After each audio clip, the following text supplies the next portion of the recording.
நம்முடைய ஆண்டவர் மரபு இரட்சகரமாக இயேசு கிறிஸ்து விலையேற பெற்ற நாமத்தினால உங்களை அவருக்கும் இந்த பரிசுத்தவன் வாழ்த்து திருத்துகிறேன். கர்த்தர் நல்லவர், அவர் கிருபை என்று பொழுது. ஆமென். என்ன சிரிச்சிட்டு இருக்கீங்க எல்லாமே? காலையில் தாவீது சொன்னது போல் தேவ ஆலயத்து வரும்போது சந்தோஷம் வருமா? ஆமென். உண்மையாகவே தேவன் ஒருவர் உண்டு, அவரை தேடுகிறவர்களுக்கு பலன் கொடுப்பார்னு சொல்லப்பட்டிருக்கு. ஆமென். இன்றைக்கி நம்ம தேவனை தேடி வந்திருக்கிறோம். நம்ம வாழ்க்கையில் கர்த்தர் மிகுந்த பலனை கொடுப்பார்.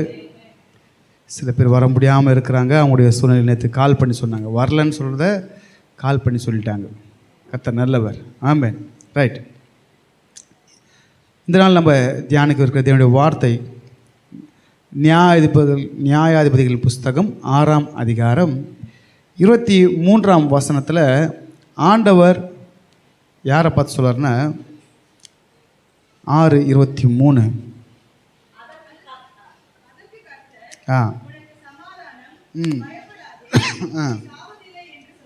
சரி, இப்போ உனக்கு சமாதானம் அப்படின்னு சொன்னார்.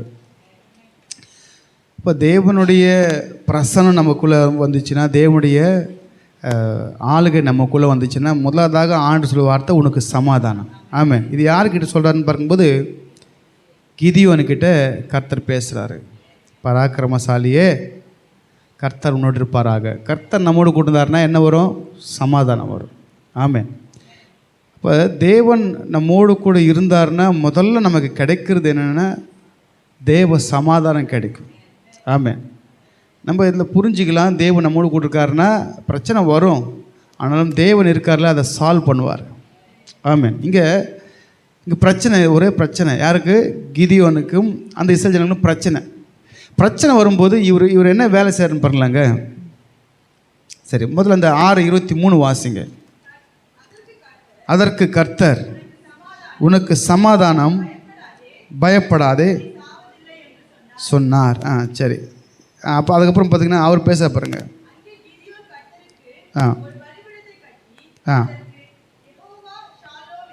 சரி, யெகோவா ஷாሎም அப்படின்னா சமாதானம், தேவனுடைய சமாதானம் என்று அர்த்தம். சரி, இப்போ இந்த கிதியோன் பார்த்தீங்கன்னா என்ன பண்ணிட்டு இருந்தாருன்னா, தானியங்களை போரடித்து மறைச்சி வைக்கிறாரு. ஏன் அப்படின்னா, கர்த்தர் ஒவ்வொரு நேரத்தில் தேவனை விட்டு அவங்க விலகும் பொழுது கர்த்தர் என்ன பண்ணுறாருன்னா ஒவ்வொருத்தர் கையில் ஒப்பு கொடுத்தாரு. முதல்ல பார்த்தீங்கன்னா யாருக்கிட்ட ஒப்பு கொடுத்தாருன்னு பார்க்கும்போது முதல்ல ஒப்பு கொடுத்தது யாருக்கிட்டனா, நீங்கள் பார்த்தீங்கன்னா மெசபொத்தோமியா என்கிற ராஜா கிட்ட ஒப்பு கொடுத்தார். நல்லா பாருங்கள், தேவனை விட்டு விலகுனா கர்த்தரை விலகுவார், பிசாசு வந்துடுவான். அவன் எவனை விலகலான்னு சுற்றுவான். சுற்றுறப்ப கர்த்தர் இருக்கிற வரைக்கும் அவன் வரமாட்டான். கர்த்தரை விலகாருன்னா அவன் வந்துடுவான். நீ கூப்பிடலாம் தேவையில்லை, அவனும் வந்துடுவான் தானா. ஆமென். அப்போ இந்த அவங்க என்ன பண்ணுவாங்கன்னா, இவங்களுடைய செய்கிற எல்லா காரியத்திலையும் கெடுத்து போட்டு மிருகங்களை பிடிச்சிட்டு போகிறது, எல்லா தானியங்களை கொள்ளை அடிச்சுட்டு போய்டுறது. என்ன பண்ணுவாங்க? கொள்ளை அடிச்சுட்டு போயிடுவாங்க. இங்கே நீங்கள் இந்த மாதிரி சம்பவங்கள் நடக்கும்போது உனக்கு சமாதானம் அப்படின்னாரு. சரி, முதல்ல பார்த்தீங்கன்னா அதுக்கு முன்னாடி வாசனம் பார்த்தீங்கன்னா, அதுக்கு முன்னாடியில் இருங்க, பராக்கிரமசாலியே கர்த்தர் உன்னோடு இருப்பாராக அப்படின்னு சொல்லப்பட்டிருக்கு.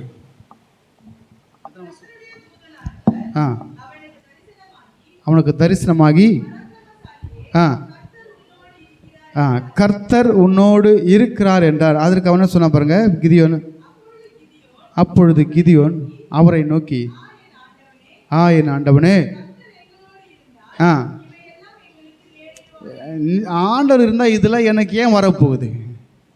ஆண்டவர் இருந்தால் இது எல்லாம் ஏன் வரப்போகுது? நஷ்டம் ஏன் வரப்போகுது? கஷ்டம் ஏன் வரப்போகுது? பாடு ஏன் வரப்போகுது? பிரச்சனை ஏன் வரப்போகுது? உபத்திரம் ஏன் வரப்போகுது? புரியுதுங்களா? இப்போ இவர் ஆண்டவர் சொல்கிறாரு, பராக்கிரமசாலியே கர்த்தனோடு இருப்பாராக அப்படின்னு சொன்னோன்னே முதல்ல அவர் ஆண்டவர்னு தெரியாது அவருக்கு. கர்த்தர் கூட இருந்தால் எனக்கே இது வரப்போகுது அப்படின்றாரு. இன்றைக்கி நம்ம வாழ்க்கையில் பிரச்சனை, பாடு, போராட்டம், அவமானம், நிந்தை எல்லாம் வருதா இல்லைங்களா? வருதா இல்லையா? அப்போ நம்ம சொல்லுவோம், ஆண்டவரே நீங்கள் இருந்தால் நல்லா பாருங்க. நம்ம என்ன சொல்லுவோம்? ஆண்டவரே நீங்கள் இருக்கிறீங்க, இருந்து இதெல்லாம் வருது அப்படின்னு சொல்லிவிடுவோம். ஆனால் கிதியோன் சொல்றாரு, பராக்கிரமசாலியே கர்த்தனோடு இருக்காருன்னா அவர் இருந்தால் எனக்கே இதெல்லாம் வரப்போகுது. எங்களுக்கு அந்த இஸ்ரேல் ஜனங்களுக்கு மொத்தம் அப்போ கர்த்தர் இல்லைங்க, கர்த்தர் இல்லை. அப்போ கர்த்தர், அப்போ அவர் இல்லாத வாழ்க்கை நமக்கு வெறுமையாக இருக்கும், எம்டினஸ். ஆமென். நல்லா பாருங்கள், தேவன் இல்லைன்னா நம்ம வாழ்க்கை ஒழுங்கின்மை வெறுமையாக இருக்குமா? உண்மை இல்லைங்களா? ஆதியில் தேவன் வானத்தை பூமியை சிருஷ்டித்தார். பூமியானது ஒழுங்கின்மை வெறுமையாக இருந்தது. தேவ ஆவியார் ஜலத்தின் மீது அசைவாடின பொழுது தான் அங்கே இங்கிலீஷில் பார்த்தீங்கன்னா எம்டின்னு சொல்லப்பட்டிருக்கு. எம்டினா காலியாக இருந்துச்சு. இப்போ நமக்குள்ளே தேவன் இல்லைன்னா நம்ம காலியாக இருப்போம். ஆமென். சரி, அப்போ இங்கே சொல்ற பராக்கிரமசாலியே கர்த்தனோடனா நீங்கள் ஆண்டு இருந்தால் எனக்கே இதை நடக்க போகுது. அப்போ இங்கே நம்ம ஒன்று புரிஞ்சுக்கிறோம், கர்த்தர் இல்லைன்னா பிரச்சனை வரும். சரி, என்ன பிரச்சனை வந்துச்சு? உனக்கு சமாதானன்ற அடுத்த பாயிண்ட்டுக்கு வரேன், சரிங்களா? சமாதானம், பயப்படாத, நீ சாவதில்லை அப்படின்னு சொன்னார். சரி, ஏன் சாவதில்லைன்றது நான் பின்னாடி வரேன், சரிங்களா? முதல்ல என்ன நடந்துச்சு? இவர் சொல்லலை, இதெல்லாம் எனக்கு ஏன் நடந்தது, இதெல்லாம் ஏன் நடக்குது, நீங்கள் ஆண்டரை கொடுத்துருக்க சொன்னீங்களே அப்படின்னு பார்க்கும்போது வந்துடுங்க. 1ஆம் வசனத்தை வந்துட்டிங்கன்னா, பின்னும் இஸ்ரவேல் புத்திரர் கர்த்தரின் பார்வைக்கு பொல்லாப்பானதை செய்தார்கள். அப்பொழுது கர்த்தர் அவர்களை எத்தனை வருஷம்? 7 வருஷம் கர்த்தரே ஒப்பு கொடுத்தாராம். நான் என்ன சொல்கிறேன்னா, தேவனை விட்டு விலகும்பொழுது கர்த்தரே ஒப்பு கொடுப்பார்.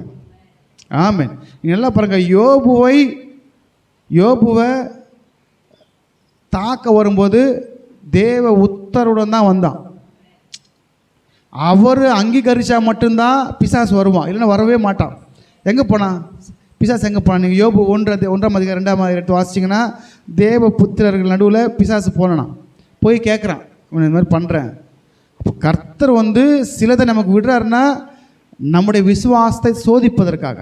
யோபுவின் விசுவாசம் சோதிக்கப்பட்டது. சோதிக்கப்பட்ட பொழுது அவன் அந்த சோதனை ஜெயித்து பொன்னாய் விளங்கினான். ஆமென். சோதனை வந்தால் தேவன் என்ன பண்ணக்கூடாது? தூஷிக்கக்கூடாது. அவன் மனைவி சொல்லிச்சுல, உன் தேவனை தூஷித்து உன் ஜீவனை விடு அப்படின்னு. ஆமென். அந்த வழியும் மன்னிச்சார் கர்த்தர். ஆமென். நம்ம என்ன கஷ்டம் வந்தாலும் கர்த்தர், ஏன்னா நம்ம வாயினால் தான் நம்ம மாட்டிக்குவோம். புரியுதா இல்லைங்களா?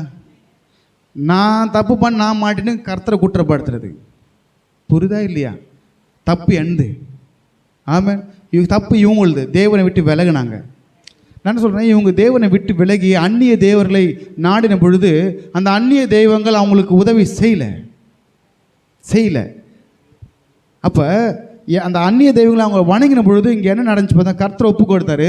மீதியானரின் கை இஸ்ரவேல் மேல் பலத்து கொண்டபடியினால இஸ்ரவேல் புத்திரர் மீதியார் நிமித்தம் தங்களுக்கு மலைகள் உள்ள கெபிகளையும் குகைகளையும் அரணான ஸ்தலங்களையும் அடைக்கலமாக வீடு இருக்குது, வீட்டில் தங்கலை. அல்லேலூயா. இதுக்கு அல்லேலூயா சொல்கிறேன்னு பார்க்குறீங்களா? நல்லா பாருங்கள், பெரிய பெரிய வீடெலாம் இருக்குது அவங்களுக்கு. கட்டாத வீடு, நாட்டாத தோப்பில் கொண்டு போய் கர்த்தரை விட்டார். இப்போ இவங்க எங்கே தங்குறாங்க? மலையில் இருக்கிற குகையில் போய் தங்கினாங்க. யார் போய் குகையில் தங்கினது? தாவீது பிரச்சனையில் போய் குகையில் தங்கினாரா இல்லையா? எலியா போய் குகையில் இருந்தார் இல்லையா? எந்த குகையில் இருந்தார்? சீனாய் மலை, அந்த ஒரு குகை, அங்கே போய் உள்ளே ஒழிஞ்சிக்கிறாரு. யாருக்கு பயந்து? இப்போ இவங்களுக்கு பயம் வந்த உடனே நல்லா பாருங்கள், நம்ம கிதியோனையே எடுத்துக்கலாம், இஸ்ரேல் ஜனங்களே எடுத்துக்கலாம், அவங்களே பார்க்கலாம். நம்ம அவங்கள பார்க்குறோம். ஏன் இது அவங்களுக்கு நேரிட்டது? இவங்க தேவனை விட்டு விலகின பொழுது கர்த்தர் என்ன பண்ணாருன்னா அவங்கள விட்டு விலகின பொழுது பிசாசு இவங்களை நெருக்க ஆரம்பித்த பொழுது அவள் என்ன பண்ணா, வீட்டில் தங்க விடல. முதல்ல சமாதானம் இல்லை. புரியுதா இல்லைங்களா? இதில் அவர் சொல்கிறார், கர்த்தர்னோடனா அண்ணாண்டவரை அவர் என் கூட இருந்தால் நான் ஏன் இந்த பாடுபட போகிறேன்? ஏன் மலையில் போய் ஒழிஞ்சிக்க போகிறேன்? இருக்கிற தானியத்தை ஏன் அடித்து எடுத்து ஒழிச்சு வைக்க போகிறேன்? ஏன்னா அவன் வாரின்னு போயிடுவான். அடுத்த வருஷம் வாசினா, இப்போ வீடு இருக்குது, ஆனால் வீட்டில் தங்கலை. யார் வீட்டில் தங்கலை? வீட்டில் தங்காத ஒரு ஆள் புதிய ஏற்பாடில் பிசாசு பிடிச்சவன். வீட்டில் தங்காமல் எங்கே தங்கினா? போயிட்டு கல்லறையில் போய் தங்கினான்னு சொல்லப்பட்டிருக்கு. லேகியோன். அவனை யார் அங்கே ஓட்டினது? பிசாசு. அவனை அங்கேருந்து கொண்டு போய் அங்கே விட்டுருது, வீட்டில் தங்க விடல.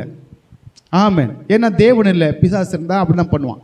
சரி, ரைட். இப்போ இவங்க சொல்கிறாங்க, இங்கே சொல்லப்பட்டிருக்கு, மீதியானரும் அமலேக்கியரும் இருங்க தங்களுக்கு மலைகளில் உள்ள கெபிகளையும் குகைகளையும் அரணான ஸ்தலங்களையும் அடைக்கலமாக்கி கொண்டார்கள். இஸ்ரவேல் விதை விதைத்திருக்கும் போது மீதியானரும் அமலேக்கியரும் கிழக்கத்தி புத்திரரும் அவருக்கு விரோதமாக எழும்பி வந்து அவர்களுக்கு எதிரே பாளையம் இறங்கி காசாவின் எல்லை மற்றும் நிலத்தின் விளைச்சலை கெடுத்து இதெல்லாம் ஏன் நேரிட்டுதுன்னா இவங்க தேவனை விட்டு விலகிட்டாங்க. நான் என்ன சொல்றேன்னா, கர்த்தரை பிடிச்சிட்டேன்னா நம்மளை கர்த்தர் சுகமாக நடத்துவார். கர்த்தரன் மெய்ப்பராக இருக்கிறார், நான் தாழ்ச்சி அடையேன். கர்த்தரை விட்டு விலகினா இதெல்லாம் அவங்களுக்கு வந்துச்சு. யாருக்கு வந்துச்சு பாருங்களேன். கெடுத்து இஸ்ரவேலிலே ஆகாரத்தை ஆகிலும் ஆடு மாடுகள் கழுதைகளாகிலும் வைக்காமல் போவார்கள். அவர்கள் தங்கள் மிருக ஜீவன்களோடும் தங்கள் கூடாரங்களோடும் வெட்டி கிளிகளை போல திரளாய் வருவார்கள். அவர்களும் அவர்கள் ஒட்டகங்களும் எண்ணி முடியாதார்கள். இந்த பிரகாரம் தேசத்தை கெடுத்து விட அது எதுக்காக வருவாங்களா? வருவார்கள். அப்போ பிசாசு எதுக்கு வரான்னா, நம்ம வாழ்க்கையில் பிரச்சனையை கொண்டு வந்து சமாதானத்தை கெடுக்க வருவான். நல்லா புரிஞ்சுக்கோங்க. இங்கே தவறு யாருதுன்னா இவங்க தான் தேவனை விட்டு விலகினாங்க. ஆமென். கர்த்தர் விலகவே மாட்டார். ஆபத்தில் என்னை நோக்கி கூப்பிடுன்னு தான் சொன்னாரா இல்லைங்களா? இவங்க விலகினாங்க, இவங்களுக்கு இவ்வளோ பிரச்சனைகள் நேரிட்டது. இதை தான் கிதியோன் சொல்கிறாரு, பராக்கிரமசாலியே கர்த்தர்னோடுனா கர்த்தர் எங்கள் கூட தான் இதெல்லாம் எங்களுக்கு ஏன் வரப்போகுது? நான் ஏன் வீடை கட்டிட்டு வீட்டில் தூங்காமல் போய் காட்டில் தூங்குறேன்? ஏன் குகையில் ஒழிஞ்சிட்ருக்கிறேன்? ஏன் சாப்பாடு இருக்குது, சாப்பாடு எல்லாம் எடுத்துகிட்டு போய்ட்றாங்க, எல்லாம் அடித்து என் மிருகங்கள் என்னுடைய தானியம் எல்லாத்தையும் எடுத்துகிட்டு போய் எல்லாத்தையும் அழிச்சு போட்டு போகிறாங்க, ஏன் அப்படின்னு கேள்வி கேட்குறாரு இல்லைங்களா? அதான் கேட்குறாரு, கர்த்தர் இருந்தால் ஏன் நடக்க போகுது? கிதியோன் நல்ல மனுஷன், ஆண்டு இருந்தால் இதெல்லாம் நடக்காது. நல்லா புரிஞ்சுக்காரு கர்த்தர் இல்லைன்னு. ஆமென். சரி, இப்போ இவ்வளோ பிரச்சனை வந்தோடனே இப்படி மீதியானாலே இஸ்ரவேல் மிகவும் சிறுமைப்பட்டார்கள். அப்பொழுது இஸ்ரவேல் புத்திரர் கர்த்தரை நோக்கி, இப்போ கடைசியில் அவன் நம்பின தெய்வம் அவனுக்கு கை கொடுக்கல, கடைசியாக கர்த்தரை தான் கூப்பிடுறாங்க. சரி, ஆண்டு இந்த மாதிரி எல்லாம் நடக்கும்னு உபாகமம் புஸ்தகத்தில் 28ஆம் அதிகாரத்தில் இது எல்லாத்தையும் முன்னே சொல்லிட்டார். நீ விலகுனா இந்த சாபங்கள் உனக்கு வரும் அப்படின்னு அந்த இஸ்ரவேல் ஜனங்கிட்ட சொல்லிட்டாரு. நல்லா பாருங்கள், சமாதானத்தின் தேவன் நம்ம கூட இருக்கார். நமக்கு சமாதானத்தை கொடுக்கும்படி தான் இந்த வார்த்தை இன்றைக்கி வந்திருக்கு. சரி, எங்கே சொல்லியிருக்காரு? உபாகமத்தில் பார்க்கும்போது 28ஆம் அதிகாரம், உபாகமம் 28:30 வாசிங்க முதல்ல.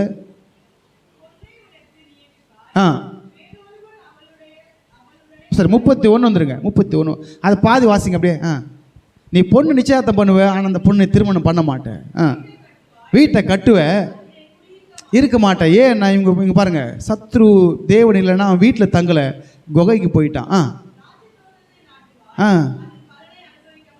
நாட்டினா அவன் கெடுத்துட்டு போகிறான். அடிக்கப்பட்டுச்சான், எல்லாத்தையும் ஓட்டு போய்ட்றாங்க. அடித்து அவங்க கூடாரம் போட்டு அங்கே பாளையம் இறங்கி சாப்பிட்டுட்டு மிச்சம் மீது ஓட்டுன்னு போயிடுவாங்க. புசிப்பதில்லை.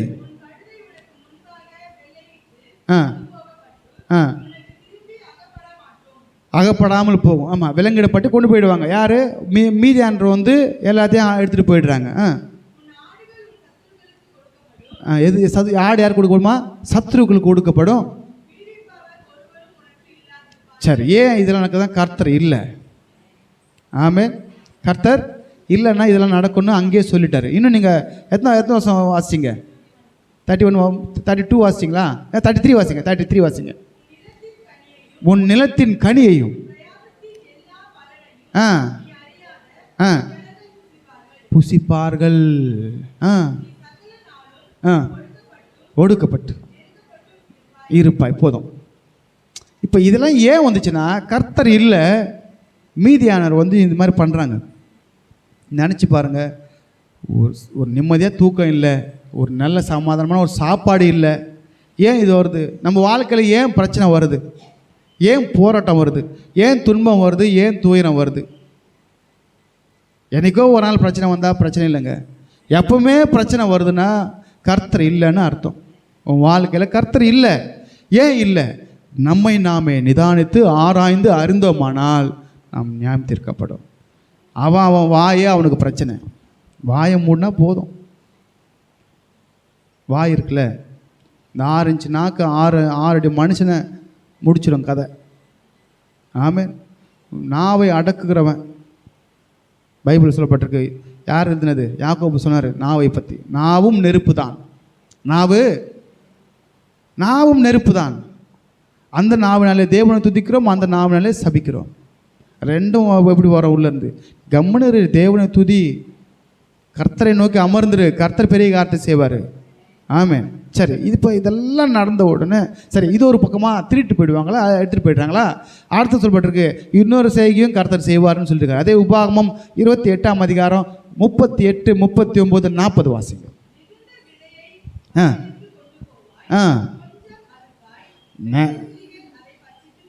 பாருங்க, நீ நிறைய விதைப்ப, அறுவடை இருக்காது. வெட்டி கிளி பட்சித்து போடுமா. அப்புறம் நாட்டி நீ பயிரிடுவ, நீ குடிக்கவே மாட்ட. இது பூச்சி. நான் சொல்ல வெட்டிக்கிளி யார் அனுப்புனது? பூச்சி யார் அனுப்புறது? நம்ம எல்லாம் பார்க்குறோம். வெட்டுக்கிளியை எகிப்து தேசத்தில் அனுப்புனார், பூச்சியை நினிவே பட்டணத்தில் அனுப்புனார். கருவாலி மரத்தை சாப்பிட்டு போச்சு. அப்புறம் 3வது வாசிங்க.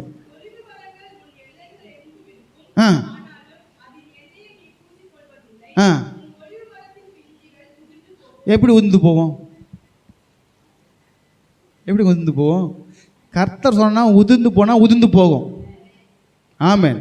இது எல்லாம் நீ கையீடு செய்கிற வேலை எல்லாமே நான் அழிப்பேன். ஏன்னா நீ என்னை விட்டுட்டு அந்நிய தேவரை பின்பற்றினபடினால. ஆமென். இப்போ இதெல்லாம் இக்கட்டு வரும்போது கஷ்டம் வந்துடுச்சு, நிறைய கஷ்டம்.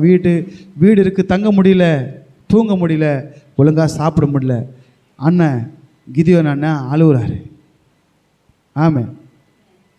தேவனுக்கு நம்ம நல்லா பாருங்க, ஒன்று தேவனுக்கு நம்ம சொன்னோன்னா அதை செய்யணும், இல்லை சொல்லாமல் இருந்துடணும். புரியுதா இல்லைங்களா? நீ பொருத்தனை பண்ணாமல் இருந்தாலே பெட்ரு. பொருத்தனை பண்ணால் செய்யணும், இல்லைன்னா பொருத்தனையே பண்ண வேணாம். எப்பயுமே ஆண்டவர் நம்மக்கிட்ட இது கூட அது கூடலாம் கேட்கல. நம்மளா சொல்லுவோம், நம்மளா செய்யாமல் போவோம். கரெக்டாக இல்லைங்களா? உண்மையாக இல்லைங்களா? எப்பயுமே ஆண்டவர் த ஃபஸ்ட்டு த பெஸ்ட்டை கேட்பார். எதை கேட்பார்? The first the best. இந்த ஃபஸ்ட்டு த பெஸ்ட்டு நம்ம உடனே காசுக்கு போயிடுவோம். காலையில் எழுந்த உடனே உன் வாயில் என்ன வரணும்? சோத்திரம் ஆண்டவர, இந்த நாளை காண செஞ்சுங்க, சோத்திரம். அவர் ஃபஸ்ட்டு தான் கேட்பார். நம்முடைய சம்பாதத்தில் கூட அதை 100 ரூபா கொடுக்குறோமோ, 50 ரூபா கொடுக்குறோமோ, 200 ரூபா கொடுக்குறோமோ, 500 ரூபா கொடுக்குறோம், அதெல்லாம் விஷயம் இல்லை. முதல்ல அவருடையதை அவருக்கு எடுத்து வச்சிரு, நீ அவர் பார்த்துக்குவார். ஆமென். அது 50, 100 எவ்வளவோ இருக்கட்டும், நீ சம்பளம் அவங்க அதனால் வார சம்பளத்துக்குலாம் வேலைக்கு போனப்போ என்ன பண்ணுறதுங்களா, அப்படியே எடுத்து வச்சுடுவோம். வாரம் எடுத்து வச்சு அந்த மாதத்தை எடுத்து போய் கொடுத்துருவோம். ஏன் அப்படின்னா கர்த்தர் அதை விரும்புவார். கர்த்தர் விரும்புவார். அதனால் காணிக்கை கொடுத்துட்டா மட்டும் கர்த்தருக்கு போதுமா? இல்லை. சில பேர் ஒருத்தர் சொன்னார் என்கிட்ட, அட என்னங்க ஊழியம், பெரிய ஊழியம் பண்ணுறது, தசம்பாங்க கொடுத்தா போதும் அப்படின்னு சொன்னார். நான் எனக்கு ஒரு பக்கம் சிறு ஒரு பக்கம், நீ அதையும் செய்யணும், இதையும் விட்டு விடக்கூடாது. ஆமென். தேவனுக்கோ ராயனுக்கும் கொடுங்க. எதை செஞ்சாலும் கர்த்தருக்கு முதலிடத்தை வைங்க. கர்த்தர் உங்களை நடத்துகிற விதமே வேறு மாதிரி இருக்கும். இன்றைக்கி நல்லா இருக்க காரணம் என்னென்னா, அன்னைக்கு நான் கர்த்தருக்காக ஏதோ செஞ்சது. ஆமென். அவர் நம்மளை அப்படியே விட்டுற மாட்டார். நன்றி அறியாதவர் அல்ல. தேவன் நமக்கு செஞ்சோன்னா கண்டிப்பாக செய்வார். ரைட். இப்போ நம்ம தேவனுக்கு செலுத்துவோம். காலை எழுந்த உடனே கர்த்தருக்கு நேரத்தை கொடுப்போம். அட்லீஸ்ட் ஒரு 10 நிமிஷமாவது ஜெபம் பண்ணோம். எத்தனை நிமிஷம்? ஒரு 10 நிமிஷம் ஆகுது. அவ்வளோ பிஸி தான் நம்ம எல்லாம் யார் பிஸி? We are busy. ஒரு 10 நிமிஷம் ஜெபிங்க. ஒரு அதிகாரமாவது, அட்லீஸ்ட் ஒரு அதிகாரமாவது படிங்க. சரிங்களா? ஒரு நாள் ஃபுல்லாக உலகத்துக்கு கொடுக்குற நம்ம ஒரு அதிகாரம் படிக்கிறதுக்கு ஒரு 10 நிமிஷம் ஜெபம் பண்ணுறதுக்கு கர்த்தருக்கு நேரத்தை கொடுத்தா எவ்வளவு என்ன இருக்கு? ஏன்னா அவர் நம்மளை காப்பார். நம்மளை காப்பாற்றுறதுக்கு அது ஒரு செய்கையாக இருக்கும். நீ செய்கிறத கர்த்தர் மறக்கவே மாட்டார். ஆமென். உண்மையா இல்லைங்களா? சரி. இப்போ இதெல்லாம் ஏன் வந்துச்சுன்னா, அங்கே ஆன்சர் கொடுத்துட்டாரு. இது கொஸ்டின், அங்கே ஆன்சரு. கர்த்தர் இருந்தால் இதெல்லாம் ஏன் நடக்க போகுது அப்படின்னு கிதியோன் சொல்கிறாரு இல்லைங்களா? இப்போ கர்த்தர் நம்மோடு கூட இருந்தால் பிரச்சனை வரும். புதிய ஏற்பாடு சொல்லப்பட்டிருக்கு, தாங்கிடும் பலன் தருவார், தப்பி செல்ல வழி செய்வார். உனக்கு பிரச்சனை வருதா அதை தாங்கிறதுக்கு கெப்பாசிட்டி கொடுப்பாரு. அப்படியே விட மாட்டார், தப்பி செல்ல வழி செய்வார். இவன் நம்பின தெய்வம் அவனை கைவிட்டது. மறுபடியும் கர்த்தரை நோக்கி கூப்பிட்டான். இன்றைக்கி நிறைய பேர் பணத்து மேலே நம்பிக்கை, மனுஷன் மேலே நம்பிக்கை, பொருள் மேலே நம்பிக்கை, அதெல்லாம் நம்பினா கூட அது கைவிட்டுடும். கர்த்தரை நம்பினோம் ஒரு நாளும் கைவிடப்படுவதில்லை. ஆமென். அதெல்லாம் கைவிட்டுருங்க. ஆமென். பணம் இருந்தால் சுகம் வருமாங்க, பலம் வருமா உடம்புல? ட்ரீட்மெண்ட் தான் பார்ப்போம். சுகத்தை தருவர் கர்த்தர். வசனம் சொல்லு, நானே உன் பரிகாரி ஆகிய கர்த்தர். கர்த்தர் தான் சுகத்தை கொடுக்கணும். ஆமென். சரி, இப்போ இதெல்லாம் ஏன் நடக்க போகுது ஆண்டவரே? ஏன்னா கர்த்தர் வந்துட்டார். ஏன்னா இவங்க கர்த்தரை நோக்கி கூப்பிட்டாங்க. எப்போ கூப்பிட்டாங்க? ஆபத்து காலத்தில் கர்த்தரை நோக்கி கூப்பிடு அப்படின்னு சொன்னோன்னே இவங்க கூப்பிட்டாங்க. கூப்பிட்ட உடனே கர்த்தரை நோக்கி இஸ்ரவேல் புத்திரர் மீதியார் நிமித்தம் கர்த்தரை நோக்கி முறையிட்ட போது கர்த்தர் ஒரு தீர்க்க தரிசி அனுப்பினாராம். ஆமென். ஏன்னா யார் அனுப்பினார்? அவர் கண் இருந்தும் காணாதவரில், காது இருந்தும் கேளாதவரில், வாய் இருந்தும் எல்லாம் அவர் பேசுகிற தெய்வம். நீ கூப்பிட்டனா ஒரு ஆள் அனுப்புவார். அல்லேலூயா. நீ கூப்பிட்டா அவர் வரலன்னா முதல்ல ஒரு ஆள் அனுப்புவார். இன்னைக்கு நீங்கள் ஏசப்பா அப்படின்னு அழைச்சிங்கன்னா அவர் ஒருத்தரை அனுப்பி உதவி செய்ய வைப்பார். இவங்க நோக்கி கூப்பிட்டாங்க. கூப்பிட்ட உடனே ஒரு தீர்க்க தரிசியை அனுப்பினார். உரைக்கிறது என்னவென்றால், எகிப்திலிருந்து வரவும் அடிமைத்தன வீட்டிலிருந்து புறப்படவும் செய்த எகிப்தர் கையிலிருந்து ஒடுக்கின யாவருடைய கையிலிருந்து உங்களை ரட்சித்து அவர்களுக்கு முன்பாக துரத்தி அவர்கள் தேசத்தை உங்களுக்கு கொடுத்து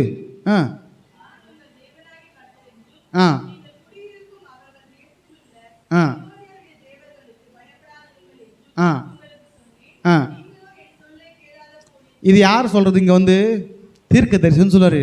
நான் சொன்னேன், தீர்க்க தரிசனம் பேச வைக்கிறாரு. கேளாதே போனீர்கள். இதுதான் இன்றைக்கி ப்ராப்ளம். என்ன ப்ராப்ளம்? இன்றைக்கி தேவ வார்த்தைக்கு செவி கொடுக்காமல் போவதே ப்ராப்ளம். நீங்கள் தேவ வார்த்தைக்கு செவி கொடுத்து பாருங்கள். நீங்கள் நம்ம எங்கே சுற்றினாலும் கர்த்தர் லாஸ்ட்டில் கர்த்தர் இடத்துல வரணும். எங்கே வரணும்? எங்கே சுற்றினாலும் கர்த்தர் இடத்துல அவங்க வரணும். ஏன்னா கர்த்தர் நமக்கு நியாயம் செய்கிறவர், நமக்கு நீதி செய்கிறவர், சமாதானம் செய்கிறவர். ஆமென். எங்கே போனாலும் எங்கே தான் வரணும்? இளையகுமாரன் எங்கே போனாலும் எங்கே தான் வரணும்? அப்பா வீட்டுக்கு தான் வரணும். அப்பா வந்து தள்ள மாட்டார், சேர்த்து கொள்வார், உதவி செய்ய வைப்பார். ஆமென். இதெல்லாம் நடக்கும்போது தான், இதெல்லாம் நடந்து முடிஞ்சப்புறம் கிதியோன் என்ன பண்ணுறாரு? இந்த தானியங்களை யாருக்கு தப்பி வைக்கிறதுக்காக போடுக்காரு பாருங்களேன். அந்த வசந்த வாசிங்க. 13ஆம் வசனமா? இல்லை மீதியானர் கைக்கு 11ஆம் வசனம். அதற்கு பின்பு கர்த்தருடைய தூதனார் வந்து அபியேசரான யோவாசின் ஊராகிய ஒப்புராவில் இருக்கிற ஒரு கர்வாலி மரத்தின் கீழே உட்கார்ந்தார். அப்பொழுது அவனுடைய குமாரன் கிதியோன் கோதுமையை மீதியானரின் கைக்கு தப்புவிக்கிறதுக்காக அவைகளை ஆலைக்கு சமீபமாய் அதை போரடித்தான். இப்போ என்னென்ன, அவன் வந்து எடுத்துகிட்டு போயிடுவான். நல்லா பாருங்கள், நம்ம கஷ்டப்பட்டு விவசாயம் பண்ணி பயிரை விளைய வச்சு சாப்பிட்றதுக்காக வச்சுருப்போம். யார் எடுத்துகிட்டு போகிறது? வந்து இப்போ தப்பி வைக்கிறதுக்காக ஐயா என்ன பண்ணுறாரு? போய் எல்லாத்தையும் எடுத்து வைக்கிறாரு. நான் சொல்கிறேன், கர்த்தரோடு கூட நீங்கள் இருந்தீங்கன்னா, கர்த்தர் கூட இருந்தாருன்னா, இவங்க 3 வருஷத்துக்கு ஒரு வாட்டி என்ன பண்ணுவாங்கன்னா, அந்த விளைச்சலின் முதற்பலன் எடுத்துக்கொண்டு தேவன் குறித்த இடத்துக்கு அவங்க போவாங்க. நீ போகும்போது உன் தேசத்தை எவனும் இச்சிப்பதில்லை. உன் தேசத்தை எவனும் இச்சிப்பது எவன் எடுத்துக்கொள்ள வரமாட்டான். ஏன்னா நான் உன் தேசத்தை காப்பேன், உன் இடத்த காப்பேன், உன் வீட்டை காப்பேன், உன் குடும்பத்தை காப்பேன். நீ இங்கே தேவாலயத்துக்கு வரும்பொழுது உன் இடத்த யாரும் எடுக்க முடியாதுன்னு கர்த்தர் சொன்னார். ஆமென் இல்லைங்களா? இப்போ கர்த்தரோடு இருந்தால் நமக்கும் நம்ம குடும்பத்திற்கும் நம்ம சகல பொருள்களுக்கும் ப்ரொடெக்ஷன். ஆமென். ஆமென் இல்லைங்களா? ஏன்னா அவரே வாக்குரைத்தார். இப்போ இங்கே இவங்க பார்த்தீங்கன்னா தேவனை விட்டு விலகினால தீர்க்க தரிசனம் பேசி எல்லாம் உணர்த்தார். எல்லாம் பேசிட்டு இவர் என்ன பண்ணார், கடன்னு போர் அடித்து மீதியான்ற கைக்கு இருக்கிற கொஞ்சம் தானியமாவது சேர்த்து வச்சு சாப்பிடலாம் அப்படி இருக்கும்போது கர்த்தர் எங்கே உட்கார்ந்தாராம், கர்வாலி மரத்துக்கு கீழே உட்கார்ந்துருக்காரு. அவர் கர்த்தர்னு இவருக்கு தெரியல. ஆமென். உண்மையில கர்த்தர்னு தெரியல. சரி, இப்போ வந்துடலாம். இப்போ ஆண்டவர் இவர் எப்போ தான் ஆண்டர்னு புரிஞ்சிட்டாருன்னா 23ஆம் வசனத்தில் தான்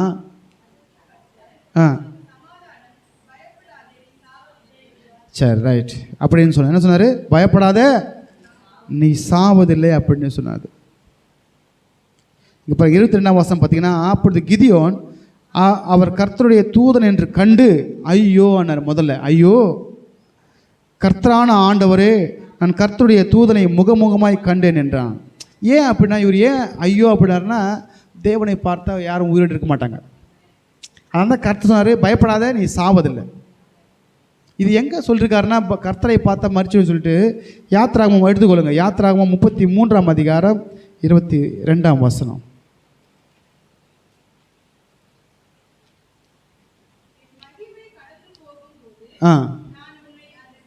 33:20 சரி 33:20.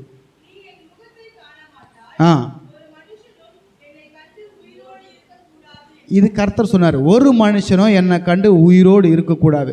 அப்போ கிதியோனுக்கு நல்லா தெரியும் இந்த வசனம். ஐயோ, கர்த்தருடைய தூதனை நான் கர்த்தரை பார்த்துட்டேன், சாக போகிறேன் அப்படின்னு நினச்சாரு. அப்போ ஆண்டவர் சொன்னார், பயப்படாத நீ சாவதில்லை. ஆமாம். இதே நீங்கள் பார்த்தீங்கன்னா, அதே நியாயாதிபதி புஸ்தகத்தில் 13ஆம் அதிகாரம் 22ஆம் வசனத்தில் மனோவாவும் மனைவியும் பார்த்துட்டு கர்த்தரை பார்த்தோம் நம்ம செத்துருவோம் அப்படி சொன்னோன்னே அப்படின்னு சொல்லுவாங்க. ஏன் அப்படின்னா, அவர் பட்சிக்கிற அக்கினியா. ஆமாம். நீங்கள் நிறைய பேர் சொல்கிறாங்க, நான் ஆண்டரை பார்த்தேன், ஆண்டர் பேசினார் அப்படின்றாங்க. கர்த்தர் பேசுவாருங்க, பேசுவார். எப்போ பேசுவார். ஆமாம். எல்லா நேரத்துலையும் பேச மாட்டார், குறிப்பிட்ட நேரத்தில் பேசுவார். இங்கே இவங்க கர்த்தரை நோக்கி கூப்பிட்டாங்க, ஆபத்தில் கர்த்தர் பேசினார், தீர்க்க தரிசனம் மூலமாக பேசினார். அதுக்கப்புறம் தான் வந்து நேராக பேசினார். சரி ரைட். இப்போ இங்கே வந்துடலாம் பாயிண்ட்டு. கர்த்தரை பார்த்தா செத்து போடுன்னு தெரியும். இப்போ கர்த்தர்னு தெரிஞ்சு போச்சு. அப்போ இவர் பயந்தார், ஐயோன்றார். ஐயோ நான் சாக போகிறேன்னு. இல்லை, நீ சாவதில்லை, உனக்கு சமாதானம் அப்படின். அப்போ தேவனை பார்த்து அவர் என்ன பண்ணார், அந்த இடத்துல தேவனுக்கு ஒரு பலிபீடத்தை கட்டி யெகோவா ஷாலோம் என்று பேர் வச்சார். இன்றைக்கி மனுஷனுக்கு மிக தேவையானது சமாதானங்க. உண்மையா இல்லைங்களா? சமாதானம் வேணுமா? இந்த ஆண்டு வாக்குத்தனது, கர்த்தர் தமது ஜனத்திற்கு பலனை கொடுப்பார். கர்த்தர் தமது ஜனத்திற்கு சமாதானத்தை அருளி ஆசீர்வதிப்பார்.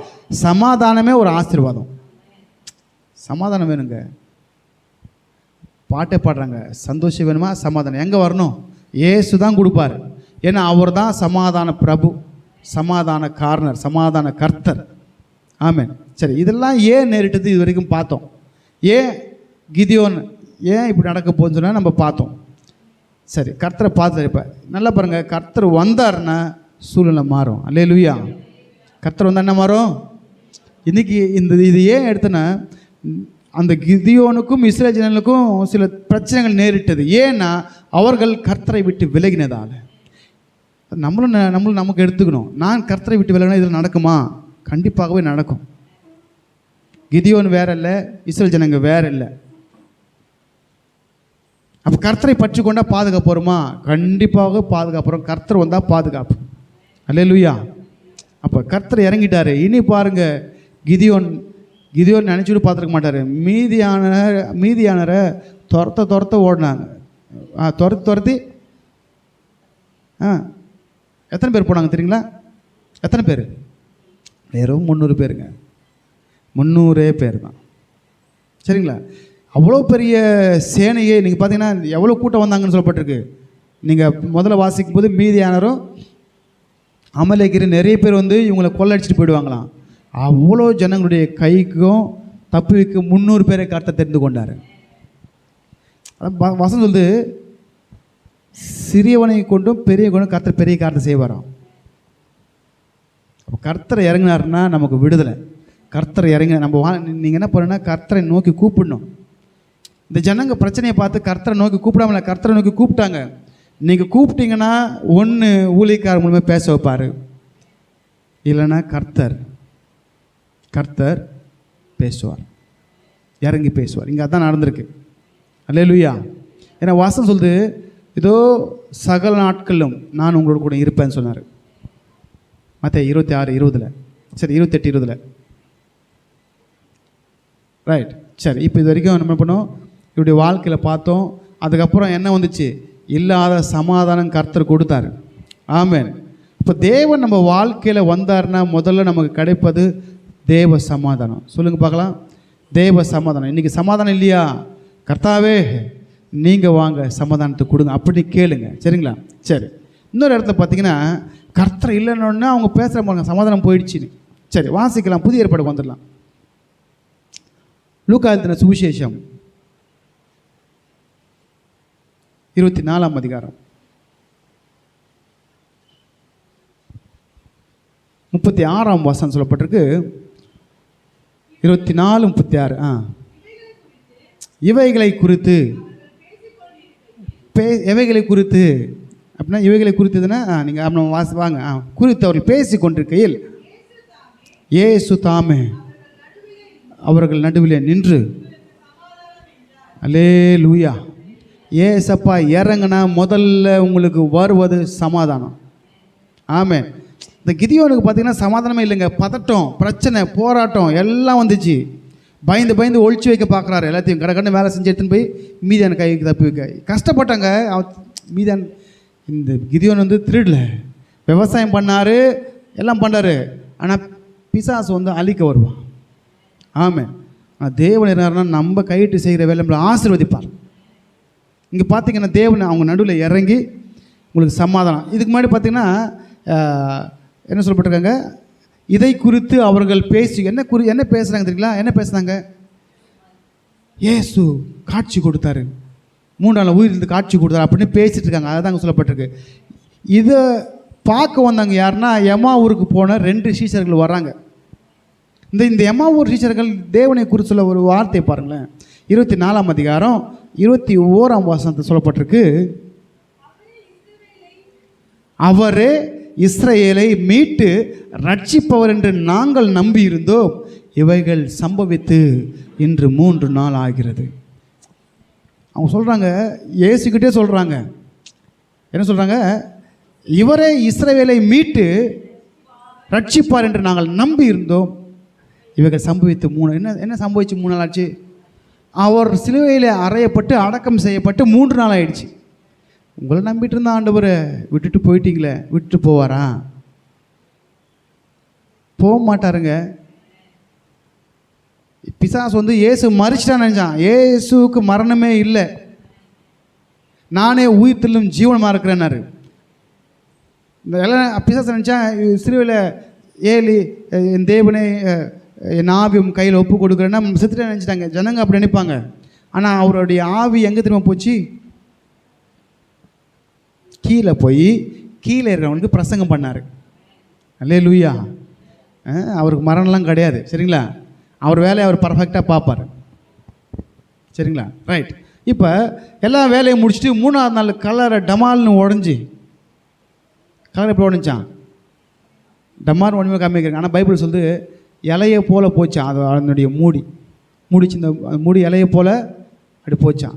அதுக்கப்புறம் இயேசு என்ன பண்ணார்? அந்த சரீரத்திலே வந்தார். ஏன்னா வசனம் சொல்லுது, என்னை விசுவாசிக்கிறவன் மரிச்சாலும் பிழைப்பான், உயிரோடு என்னை விசுவாசிக்கிறவன் மறியாமல் இருப்பான், நானே உயிர்த்தெழும் ஜீவனுமாக இருக்கிறேன்னு மரியாதைக்கிட்ட மார்த்தாள்கிட்ட கர்த்தர் சொன்னார். ஆமென். சரி, இப்போ இதெல்லாம் பேசுகிறாங்க. ஐயோ அவரையே நம்பிட்டு இருந்தோமே, ஏம்மா ஒரு சீசர் பேசுகிறாங்க, அவர் நம்பிட்டு இருந்தனே, அவருக்கு சீசனாக இருந்தோமே, அவர் எங்களை விட்டுட்டு போயிட்டாரு, இப்போ ஆண்டு இல்லைன்னா இஸ்ரேல் ஜனங்களுக்கும் கிதியோனுக்கும் நடந்த மாதிரி எங்களுக்கு நடக்குமே அப்படின்னு புலம்புறாங்க. ஆண்டவர் சொன்னார், இதெல்லாம் நடந்தால் தான் உனக்கு ரட்சிப்பு. அல்லேலூயா. எதெல்லாம்? நான் அவர் மரித்து 3ஆம் நாள் உயிர் தெரிந்து அதான் ரட்சிப்பு. நான் உன்னை விட்டு விலகுவதில்லை, கைவிடுவதில்லை, உன்னை விடவே மாட்டேன். ஆமென். அப்போ இங்கே அவங்க நடுவில் கர்த்தர் சொன்ன ஒரு வார்த்தை, உங்களுக்கு சமாதானம். ஏன்னா சமாதானம் இல்லை, அங்கே இவங்களும் இருக்கிறாங்க. யார்? எல்லாரும் இருக்கிறாங்க விஷயம்லாம். ஏன்னா இவங்க என்ன நினச்சிட்டாங்க, கர்த்தர் இல்லைன்னா சமாதானம் இல்லை. உண்மைங்க, அதுதான் உண்மை. கர்த்தர் இல்லைன்னா சமாதானம் இல்லை. பழைய ஏற்பாட்டில் கர்த்தர்லாம் சமாதானம் இல்லை, புதிய ஏற்பாட்டில் கர்த்தர்லாம் சமாதானம் இல்லை. கர்த்தரை விடவே கூடாது. யாக்கோபு என்ன பண்ணார்? ராம் முழுவதும் காலை பிடிச்சி ஜெபிச்சாரு இல்லைங்களா? போராடினார் இருக்குல்ல, போராடலைங்க, ஜெபிச்சாருங்க. நான் என்ன சொல்கிறேன், ஜெபிக்கணும், தப்பே இல்லை. ஜெபிக்கிறதுக்கு முன்னாடி நம்மளுடைய ட்ரபுள் ஆண்டுகிட்ட ஒப்பு கொடுத்துடணும். காலைல வரைக்கும் அவர் வெயிட் பண்ணார், இவன் ட்ரபுளை சொல்லுவானா சொல்லவே இல்லை. காலையில் தொடையை பிடிச்சி என்ன பண்ணார், ஒரு திருநார். அவன் பேர் என்ன? அவருக்கு தேவ ரகசியம் தெரியல. யாக்கோபு, திருடன், ரைட்டு, ஒப்புக்கினியா? ஒப்புக்கிட்டல, ஒப்புக்கொண்டல, நீ ஒப்புக்கொண்டதால் இனி உன் பேர் கிடையாது, இனி இஸ்ரேல்னு சொல்லி ப்ளஸ் பண்ணிட்டு போயிட்டார். இப்போ ப்ளஸ்ஸிங்கை வாங்குறதுக்கு என்ன காரணம்? நமக்குள்ளே இருந்து வெளியே விடணும். ஆமென். உள்ள நாட்டப்பட்டிருக்கிறதை எடுத்து வெளியே போடு. அது என்ன நாட்டிருக்கோ எனக்கு தெரியாது, உங்களுக்கு தெரியும், கர்த்தருக்கு தெரியும். இல்லை அதையும் கேட்டால் அதையும் சொல்லுவார். ஜெபம் பண்ணி கேட்டேன்னா உள்ளே என்ன நாட்டிருக்கீங்க, உள்ள இருதயத்தை நாட்டிருக்கோம், ஒவ்வொருத்தருக்கும் ஒன்று நாட்டிருப்பீங்க. அதை கேட்டால் அதையும் சொல்லுவார். இதான் நாட்டிருக்காங்க சொல்லுன்னுவார். ஆமென். சரி, நாட்டினதை எடுத்து வெளியே போடுங்க. அந்த நாட்டினதை எடுத்து போட்டு கர்த்தரை உள்ள வைங்க. கர்த்தர் வந்தாருன்னா உங்களுக்கு சமாதானம். அல்லேலூயா. சமாதானத்தை தேடி எங்கெல்லாம் ஓடாதீங்க. நல்லா பாருங்கள், அந்த நாட்களில் அவங்களுக்கு பிரச்சனை வரும்போது எங்கே தான் போகிறாங்களே? முதல்ல எங்கே போகிறாங்க பிரச்சனை வரும்போது? நான் சொல்கிறேன், எசேக்கியா ராஜாவுக்கு பிரச்சனை வந்தப்போ எங்கே அனுப்புனார்? அசிரியா ராஜா வந்து நெருக்கும்போது எங்கே அனுப்புனார்? ஏசாயா தீர்க்கதரிசிக்கிட்ட அனுப்புனார். முதல்ல எங்கே போகணுன்னு புரிஞ்சுக்கோங்க. தேவ மனுஷனிடத்தில் போகிறதுக்கு ஜெபம் பண்ணுறதாக ஃபோனாவது பண்ணுங்கள், அட்லீஸ்ட் ஃபோன் பண்ணுங்கள். ஆமென். எங்கே போனார்? எசேக்கியா ராஜா தான் அனுப்புனார். எங்கே அனுப்புனார்? ஆளுங்களை போய் கேட்டு வா என்ன நடக்க போகுதுன்னு. இப்போ தேவனை தேடணும். பரிகாரியை தேடாதீங்க, மந்திரவாதியை தேடக்கூடாது. சில பேராக தான் பண்ணுவாங்க. சவுல் என்ன பண்ணார்? சவுல் போய் சூனியக்கார பொம்பளை தேடினார். கர்த்தரை தேடுங்க, கர்த்தர் பேசுவார். கர்த்தர் என்ன பண்ணுவார்? அவர் சொல்லி நீ பயப்படாத, ஆசிரியனுக்கு நீ பயப்படாத, நான் ஒருத்தனா வந்து 1,80,000 பேரை காலி பண்ணி அனுப்புகிறேன். ஆமென். எசேக்கியேல் கர்த்தரை தேடினான். நீங்கள் யாரை தேடணும்னா நம்ம கர்த்தரை தேடணும். ஃபோன் யாருக்கு பண்ணோம்? முதல்ல ஃபோனு. கர்த்தர் பேசுவார். அல்லேலூயா.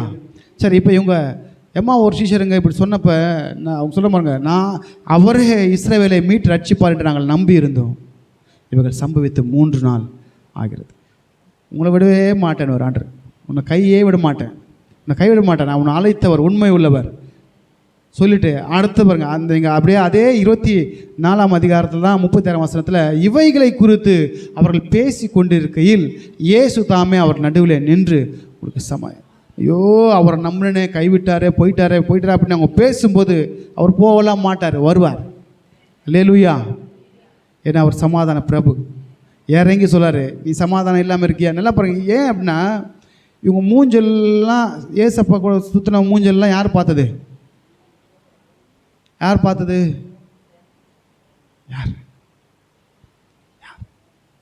பார்த்தது?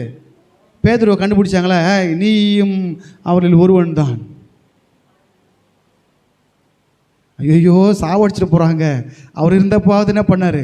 வல்லமையினால் தீர்க்க தரிசனம் அவருக்கு பயந்து தப்பிச்சு சுற்றுறோம். இப்போ அவரே இல்லைன்னா நம்ம கதி என்ன?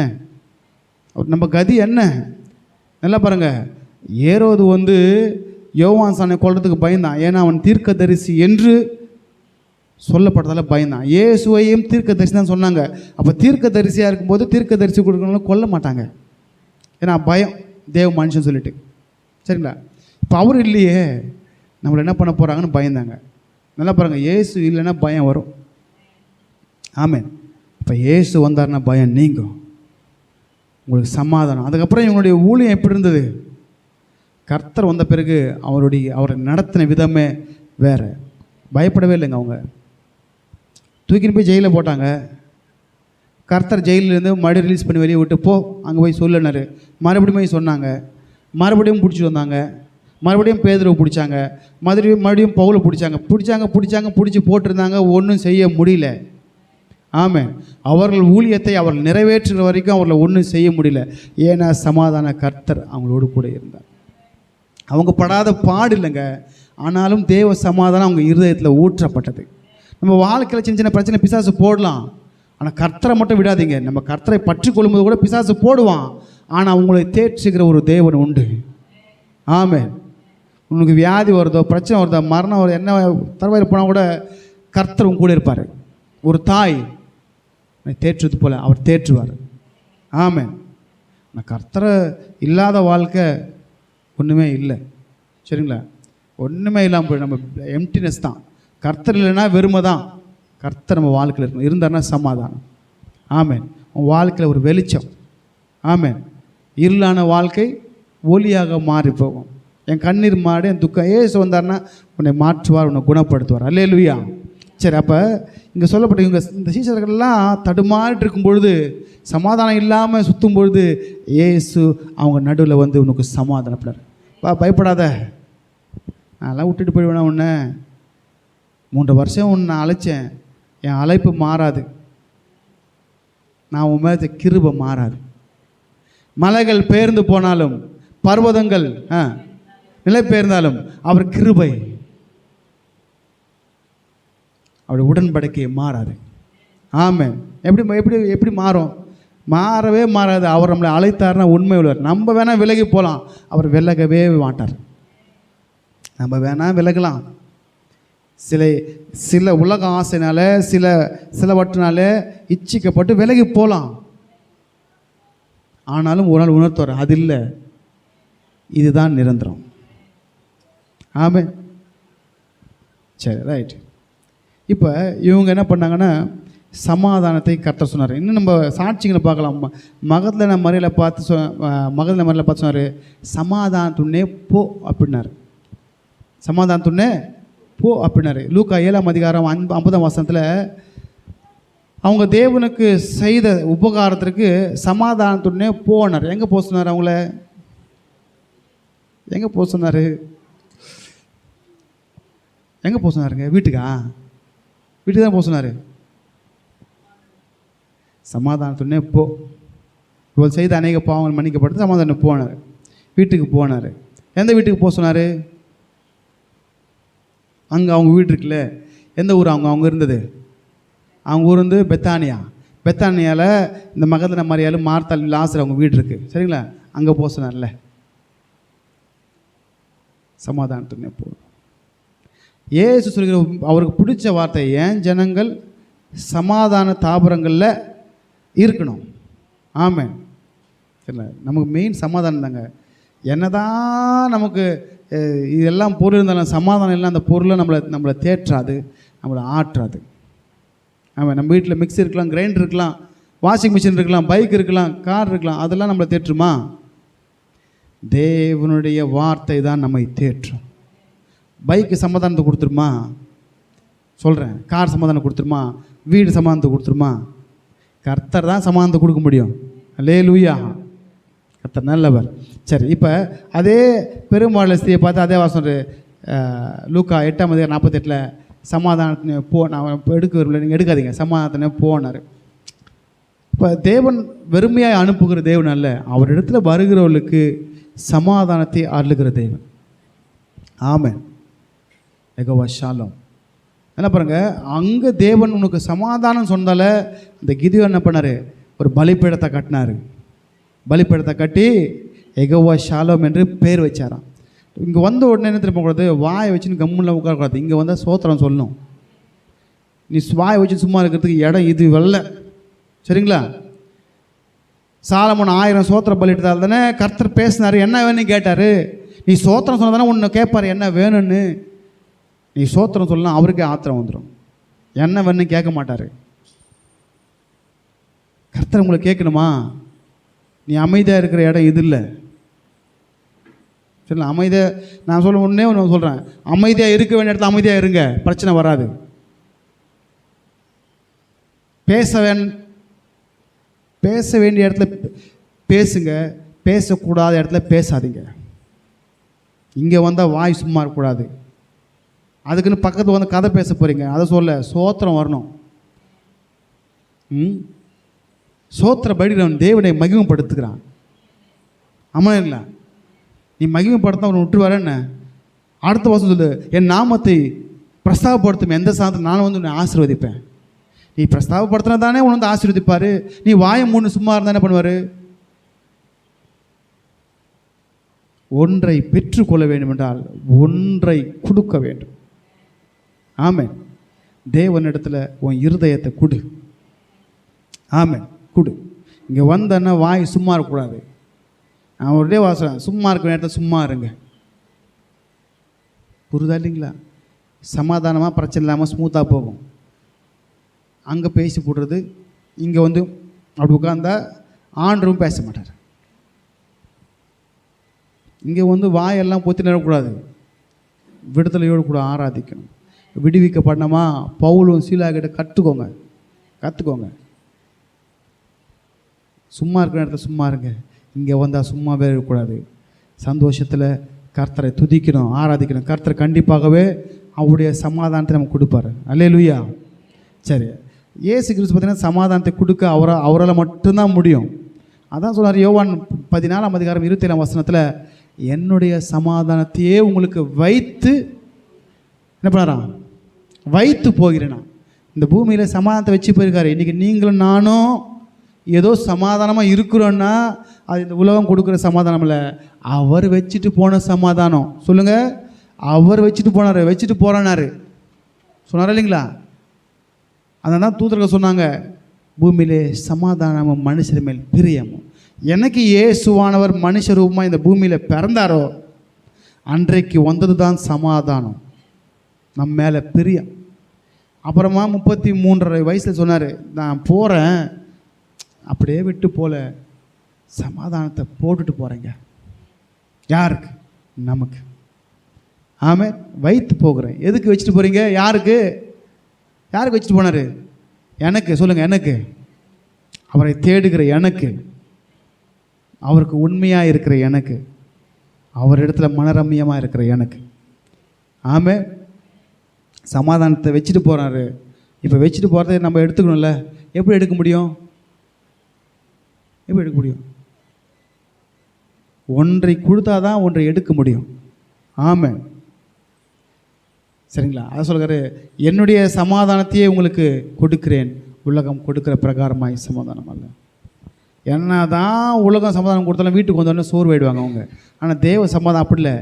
நீ வெளியிலையும் ஆசீர்வதிக்கப்பட்டிருப்ப, உன் வீட்லேயும் ஆசீர்வதிக்கப்பட்டிருப்ப, உன் தேசத்துலேயும் ஆசீர்வதிக்கப்பட்டிருப்ப, எல்லாத்தையும் உனக்கு ஆசீர்வாதத்தை கர்த்தர் கட்டிடுவார். ஆமென். அப்போ அவர் சமாதானம் வந்து ஏதோ 1 மணி நேரம் 2 மணி நேரம் கிடையாது, வாழ்நாள் முழுவதும் கர்த்தர் சமாதானத்தை கொடுப்பார். அல்லேலூயா. சரி, ஒரே ஒரு வசனம் கடைசியாக முடிச்சிடலாம். பிலிப்பியர் 4:7 சொல்லப்பட்டிருக்கு, அப்பொழுது எல்லா புத்திக்கும் மேலாக தேவ சமாதானம் உங்கள் இருதயத்தையும் உங்கள் சிந்தையையும் கிறிஸ்து இயேசுவுக்குள்ளாக காத்துக்கொள்ளும். அல்லேலூயா. எங்கே காத்துக்கொள்ளுமா? எங்கே படபடப்பு எங்கே வரும்? படபடப்பு பிரச்சனை வந்த உடனே படன்னு அப்படியே அடிச்சுக்கோங்க. டப்புன்னு ஆற்று. உண்மைங்களா? ஒரு பிரச்சனை வந்தால் எதை அடிச்சுக்கோ? முதல்ல டப்புன்னு அடிச்சுக்கும். அப்புறம் சிந்தை வந்து பல விதமாக யோசிப்போங்களா? ஐயோ இது நடந்துருமே. அப்படி இதை பதட்டமே கர்த்தர் வைக்க மாட்டார். ஏன் சொல்லப்பட்டிருக்கு, அப்பொழுது எல்லா புத்திக்கும் மேலான தேவ சமாதானம் உங்கள் இருதயத்தை உங்கள் சிந்தையை கிறிஸ்து இயேசுக்குள்ளாக காத்துக்கொள்ளுமா. அல்லேலூயா. இயேசு இருந்தார்னா காத்துக்கொள்வார்.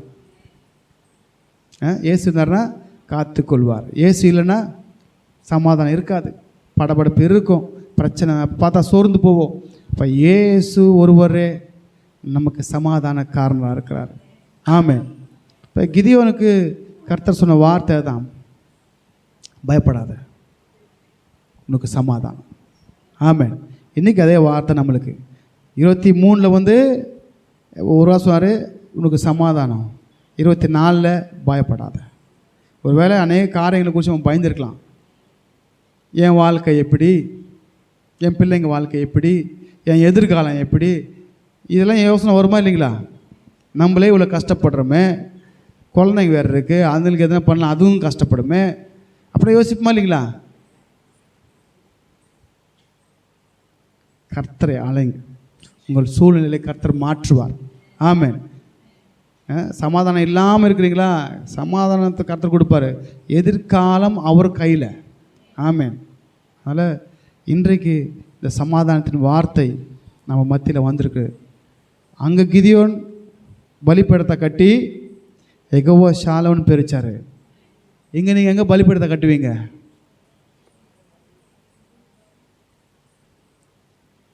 நன்றி பலி பீடம் கட்டுவோம், நல்ல தெய்வம் நன்மை செய்ய. எங்கே கட்டுவீங்க? எங்கெங்க கட்டுவீங்க? எங்கே கட்டுவீங்க பலிபீடத்தை? நீங்கள் தான் தேவனுடைய ஆலயம். இங்கே கட்டுங்க பலிபீடத்தை. இதில் பலி செலுத்துங்க. என்ன பலி? உதடுகளின் காளையாகிய சோத்திர பலியை செலுத்துங்க. கர்த்தர் சுகந்த வாசனை முகர்ந்து பார்த்து உங்களை பிளஸ் பண்ணுவார். ஆமென். அப்போ உங்களுக்கு சமாதானமும் நீங்கள் பயப்படுற பயந்து விடுதலையும் கர்த்தர் கொடுப்பார். அல்லேலூயா. நம்மளை பார்த்து ஒரு பராக்கிரமசாலியே, கர்த்தர் உன்னோடு கூட இருக்கிறார். ஆமென். இன்றைக்கி கிதியோன் சொந்த நம்ம சொல்லக்கூடாது. இன்றைக்கி கர்த்தர் சொல்லிட்டார், ஒரு வார்த்தை வந்துட்டார் அவர். இன்றைக்கி நம்ம வாழ்க்கையில் சமாதானம். ஆமென். ஒரு சந்தோஷம். பயப்படாதீங்க, எதை குறித்து பயப்படாதீங்க. பயம்தான் நம்மளை கொல்லும். சரிங்களா? தேவன் சொல்ல ஒரே ஒரு வார்த்தை, உனக்கு சமாதானம், பயப்படாத. கர்த்தரை பிடித்து கொள்ளுங்க. கர்த்தர் வாழ்க்கையில் பெரிய காரியத்தை செய்வார்.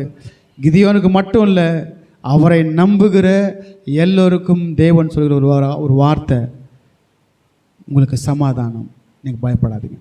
ஆனால் இதனால் சமாதானத்தோடு கூட வீடுகளுக்கு செல்லுங்க.